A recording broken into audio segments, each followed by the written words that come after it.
Craig Bellamy couldn't resist a playful dig at Wrexham after the club had 3 named players in the Welsh squad for the first time in 15 years. Bellamy announced his 25-man squad for the upcoming fixtures against Kazakhstan and Canada, with goalkeeper Danny Ward, forward Nathan Broadhead and striker Kieffer Moore all included. The trio were signed by the Red Dragons this summer for a combined fee of up to £12 million, following their promotion to the Championship. Broadhead arrived from Ipswich for a club record fee of up to £10 million.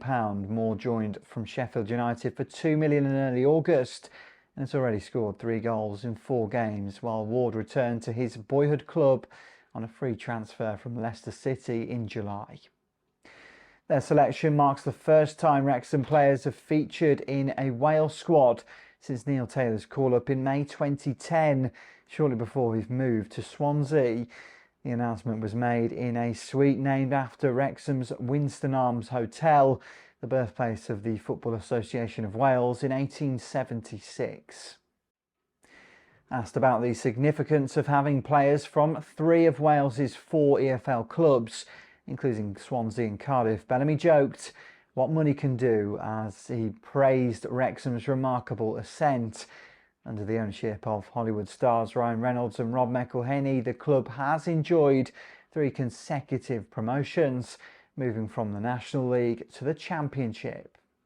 It's just the journey of Wrexham. I think we're all captivated by it, and it's been amazing for Welsh football. And hopefully, in a number of years as well, we'll see young players coming through that.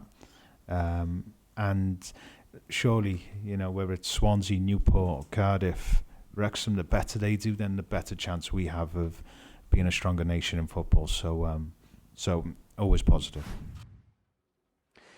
The Red Dragons' presence in the national team reflects both their meteoric rise and the growing strength of Welsh talent throughout the EFL.